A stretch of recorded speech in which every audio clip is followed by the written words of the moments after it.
Hi guys, so we're going to do some animation today. There's a few things we need to set up before we start. We'll start by going to the general Maya settings, this little icon to the right. If you can't see that icon, you need to open your range slider first, which is in Display UI Elements Range Slider. So open the settings and click the settings in the left hand panel, and we want time 24 FPS, 24 frames a second.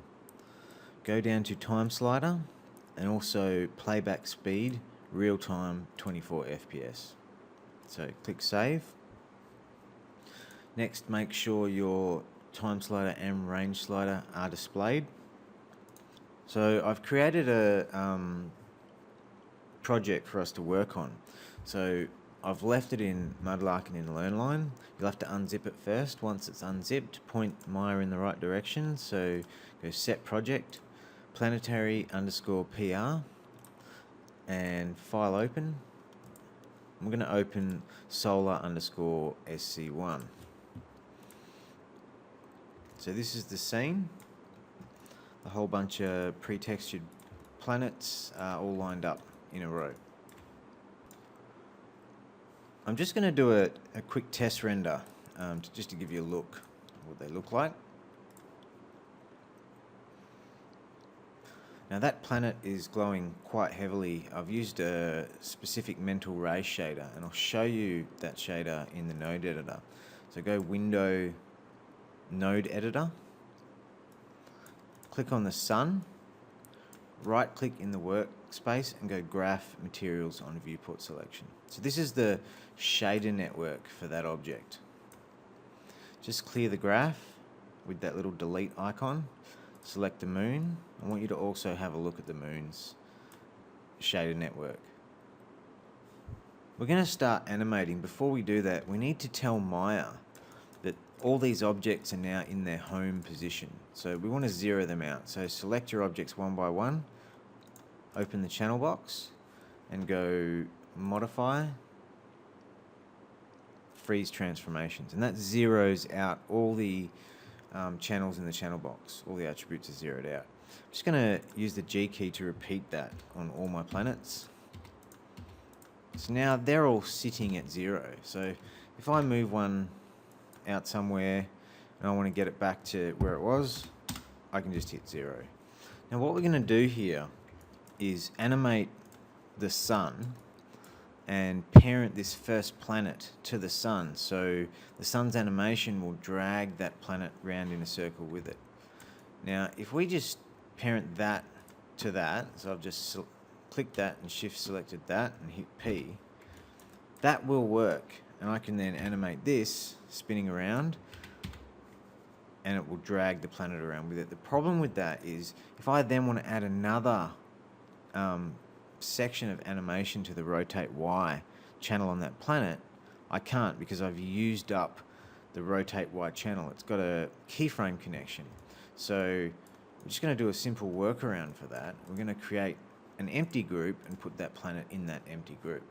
So just open the outliner so you can see what's happening here. So at the moment, this planet is a child of the sun. I'm just going to undo that. So select it. I'm going to go Shift P to unparent. Now there's no parent relationships in there. I'm going to select that first planet and go Control G. Now it's sitting in its own group. I'm going to call that Planet 1 Group. So now inside the group is the planet, which I can rotate in the y-axis. I can also rotate the group the planet's in inside the y-axis. So it's the group I want to be the child of the sun. So I'll select the group in the outliner, shift click the sun and hit P for parent. So before we start actually animating that sun, I just want to show you the time slider down here and the range slider. So this box to the right of the slider, it says 300 in it. That's the last working frame, the last frame that we're working with. And this next 300, that's all the frames we're working with. So yours probably looks a little bit like this. It probably says 10 and 10, because Maya by default just gives you 10 frames to work with. We're going to need 300, so you can just set 300 in both those boxes, and we've got 300 frames to work with. So we're going to select the sun, and with the time slider at 0, I'm just going to set a keyframe. So with that selected, just hit the S key and you'll see a little red line pop up. That's now set a keyframe at frame 1 on the sun. Now click through to frame 50, and we're going to make the sun's rotation take 50 frames. Go to rotate Y, because that's the axis we want to rotate it on, and enter the 360 degrees. So 360, hit enter. Now click on the word rotate Y, right click, and go key selected. We've just added another red line into the timeline. Now we've got a keyframe. So let's play it back. Let's go back to frame 1 and hit play. And it goes round in a circle and stops. So we want to actually repeat that animation now. So we're going to use the graph editor to do that. So select your animated object, go Window, Animation Editors, Graph Editor, and this is the curve of your animation. So first thing I'm going to do is cycle it. So just drag select your curve, go Curves, Post Infinity, Cycle, and play it back. And I don't know if you notice this, but it's slowing down as it gets to the end of the cycle. We're going to change the way Maya interprets the curve itself. So again, with that curve selected, go Tangents, and we're going to clamp the tangents. So now that that curve has gone like really straight, let's play the animation back. With the sun animated and the first planet following it round, let's make that first planet spin on its own axis. I'm just going to go back to frame 1. I'm going to go to that first planet there. In the outliner, I'm just going to expand my hierarchy, and all I want to animate is the planet, not the group and not the sun. So with that selected, and my playback timeline on frame 1, I'm just going to use the S shortcut again, set a keyframe, and now I'm going to go to frame 25,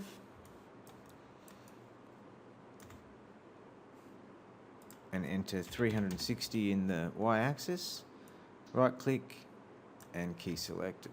And this will be hard to see because the planet's moving so fast, but it will be spinning on its own axis. So with that done, select the planet and repeat the curves, post-infinity, cycle, and also tangents, clamped. Now that planet will be spinning on its own axis, it's got its own animation, and the sun will be dragging it round and round and round.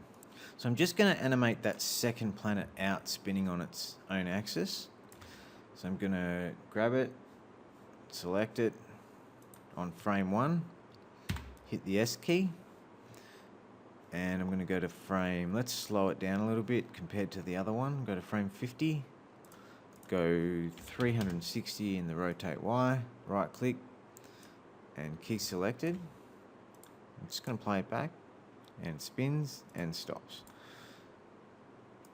So we're going to make that repeat again. So Animation Editors, Graph Editor, select the curve, curves, post-infinity, cycle, and clamp tangents. So that should spin round and round on its own, yep. So now we're going to get that moon to spin with that planet. We won't worry about it spinning on its own axis because it's a moon and it can have a dark side. So we're going to select it, shift select the planet, and hit P for parent. Play it back. So this second planet already has information in its rotate Y channel. So we want to put it in a group so that we can animate the group. So select it and go Control G. Now we've got a group, give the group a name. So we're going to call it Planet 2 Group. And you'll notice that because we put it in a group, the group's pivot point was automatically created at the center of the world. If we needed to move it, we could hit Insert, move it, and hit Insert again. In this case, we don't actually need to do that, so I'm just going to undo that. And now I've got this planet if I select it, hit the up key to move into the group with its pivot point center of the world. So let's animate that planet spinning around the sun, let's say 150 frames. So go to frame 1, hit the S key, go to frame 150, enter 360 in Y, right click in the channel box and key selected. Let's play it back. And there it goes. So we just animated the group rotating around the sun. So I'm just going to select my group again. So I can do it this way, select the planet and hit the up key. And then open the graph editor. Select my curve, go curves, post infinity cycle, and tangents to clamp. Let's play it back again.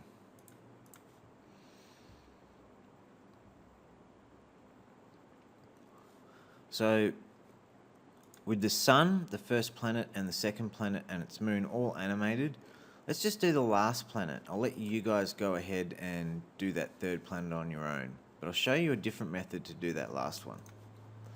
So we're going to do this planet spinning on its own axis again. So I'm going to make it spin, say 50 frames. So select it, hit the S key, go to frame 50, 360 in Y, and key selected. So that's now spinning on its own axis, but we still want to rotate that. We still want to add information to the rotate Y. So I'm just going to group that too, so Control G, and I'm going to call it Planet 4 group. Now, switch to the top view,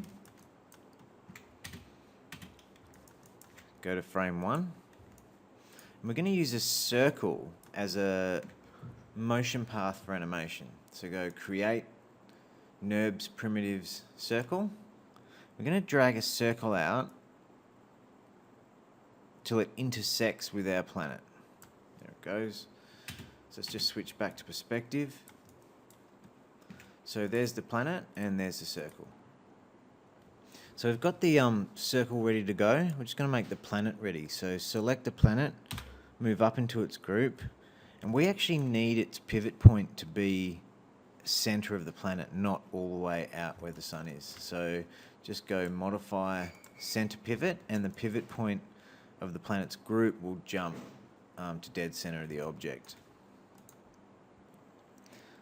So select the planet, hit up again, move into the group.